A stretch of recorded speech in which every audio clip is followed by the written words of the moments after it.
Railway station पर भूतों की बारात। एक रामपुर नाम का गांव था। गांव से कुछ ही दूरी पर एक भूतिया रेलवे स्टेशन था।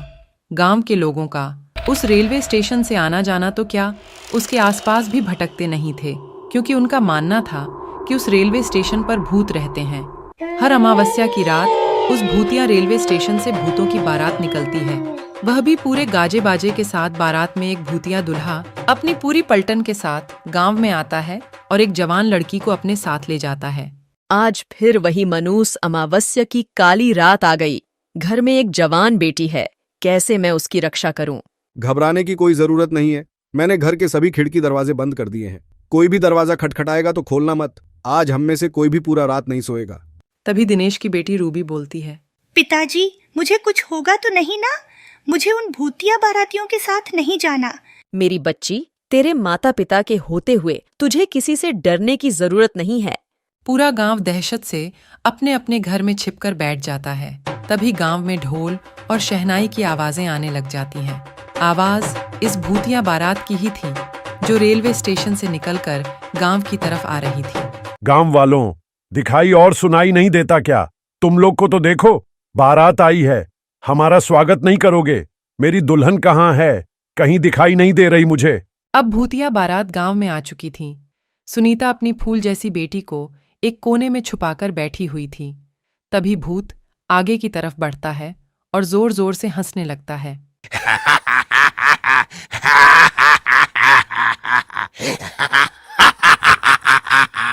आज तो मेरी शादी है, बिना दुल्हन लिए मैं यहां से जाने वाला नहीं हूं। तुम गांव वाले मेरी दुल्हन को साथ विदा करते हो, या मैं खुद तुम्हारे मातम के साथ उसे अपने साथ ले जाऊं? गांव में पूरा सन्नाटा था, मानो गांव में कोई इंसान ही नहीं रहता हो। तभी वह भूतिया दूल्हा दिनेश के घर में दरवाजा तोड़कर घुस जाता है। तुम्हारा दामाद आया है, स्वागत नहीं करोगे अपने दामाद का? मेरी बेटी को छोड़ दो, वो अभी बच्ची है। उसकी अभी शादी की उम्र रही है। बेशक तुम मेरी जान ले लो। मुझसे झूठ बोलता है बुढ़े। कल तू ही तो अपनी बेटी के लिए दूसरे गांव में रिश्ता देखने गया था। मुझे सब पता है, सब पता है मुझे। मेरी बेटी को हाथ लगाने की कोशिश भी मत करना। मैं उसकी माँ हूँ। मैं अपने जीते जी अपनी बेटी की शादी एक भूत से नहीं होने दूंगी। फिर क्या था, उस भूतिया दूल्हे को बहुत गुस्सा आता है और वह रूबी के माता पिता को वहीं जान से मार देता है। रूबी अपने कमरे में जैसे तैसे छुपकर बैठी थी। छोड़ो मुझे अपने माता पिता के पास जाने दे। पर वो भूत उसकी एक नहीं सुनता। वो रूबी को अपने साथ उसी भूतिया रेल स्टेशन में ले जाते हैं। अगली सुबह होते ही प्रियंका और उसके परिवार के सांस में सांस आती है। कल तो हमारी बच्ची बाल बाल बच गई, पर जो रूबी के परिवार के साथ हुआ वह बहुत बुरा हुआ। ऐसा नहीं होना चाहिए था। पर हम कब तक अपनी बेटी की रक्षा करते रहेंगे? एक ना एक दिन तो वो भूत हमारी बेटी को भी उठाकर ले जाएगा। उस रात के बाद पूरे गांव में डर का खौफ छाया हुआ था। हर जगह मातम बिखरा हुआ था। गांव वाले मिलकर रूबी के माता पिता का अंतिम संस्कार कर देते हैं, लेकिन पूरे गांव वालों की जुबान पर बस भूतिया बारात की ही बातें थीं। अरे गांव वालों, ये सब कब तक चलेगा? वे भूत बेधड़क आते हैं और हमारी आंखों के सामने हमारी बेटियों को उठाकर चले जाते हैं, और हम बेबस, लाचार बस देखते रह जाते हैं। दिनेश की बेटी रूबी हमारी भी तो बेटी थी ना? बिल्कुल सही कह रहे हो। इस गांव की हर एक बेटी तो हमारी बेटी जैसी ही है। उन सब की रक्षा करना हम सबका फर्ज है। हम सब गांव वाले मिलकर उस भूत का सामना करेंगे। तुम चिंता मत करना। वह तो सब सही है भाई, लेकिन हम कब तक अपनी बेटियों को कंवारा रखेंगे? जिसकी भी बेटी जवान और शादी के लायक होती है, पता नहीं कैसे उस भूत को पता चल जाता है और वह उसे उठा के अपने साथ ले जाता है।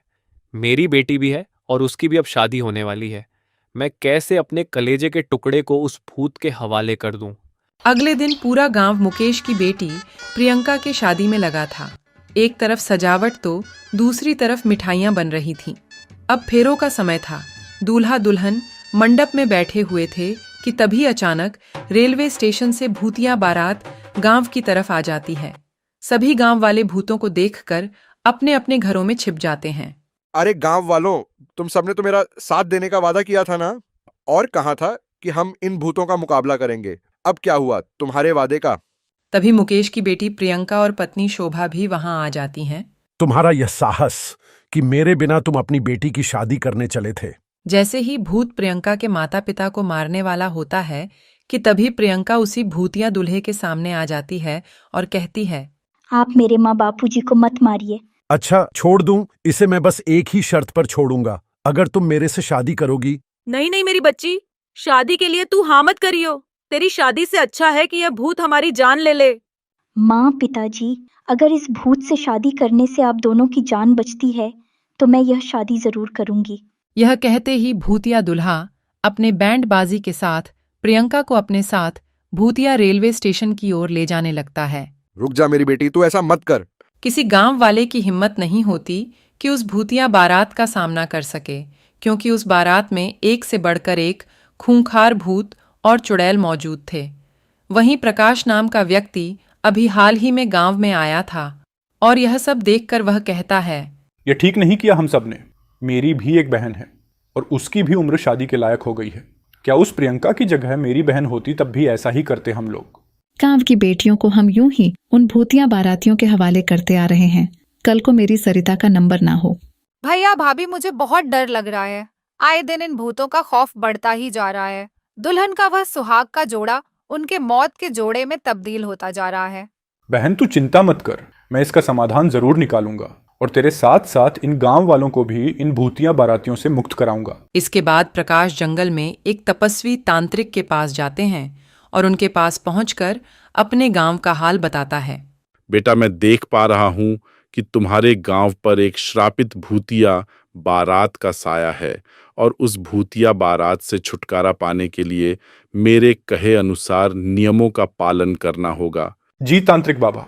इसके बाद वो तांत्रिक प्रकाश को समाधान और नियम बताते हुए एक गंगा जल की बोतल देते हैं और कहते हैं, जा बच्चा, तेरे और तेरे गांव वालों का कल्याण हो। जिसके बाद प्रकाश गंगा जल लेकर गांव आ जाता है और सभी गांव वाले से कहता है, सुनिए गांव वालों, इस भूतिया बारात से छुटकारा पाने का एक उपाय मुझे मिल चुका है, लेकिन इस काम को पूरा करने के लिए मुझे आप सबका साथ चाहिए होगा। हम सब तुम्हारा साथ देंगे, बताओ क्या करना है। बस आप सब एक काम कीजिए कि आज की रात शादी का प्रबंध कीजिए, बाकी सब मैं संभाल लूंगा। प्रकाश के ऐसा कहते ही पूरा गांव शादी की तैयारी में लग गया और ऐसे ही अब रात हो चली थी और शादी की बात उन भूतिया बारात को भी पता चल गई थी, जिसके बाद वो भूतिया बारात बैंड बाजे के साथ गांव में आ खड़ी हुई। कहाँ है मेरी दुल्हन? बताओ कहाँ है मेरी दुल्हन? भूतिया दूल्हा मंडप में एक दुल्हन को देखता है और उसे अपने साथ भूतिया रेलवे स्टेशन के अंदर एक पुरानी सी ट्रेन के डिब्बे में लेकर चला जाता है, जहां पर बहुत सारे कंकाल ही कंकाल पड़े हुए थे। तभी वह दुल्हन घूंघट उठाते हुए कहता है, ये रही तुम्हारी दुल्हन, कर लो अब शादी। धोखा, धोखा हुआ है मेरे साथ, धोखा। मैं तुम्हें नहीं छोड़ूंगा। भूत के ऐसा कहते ही प्रकाश अपने हाथों में छुपाए हुए गंगा जल को उस ट्रेन में पड़े कंकाल के ऊपर छिड़क देता है और बाहर निकल जाता है, जिसके बाद उस पूरी ट्रेन में आग लग जाती है और वह भूतिया बारात उस आग में भस्म हो जाती है।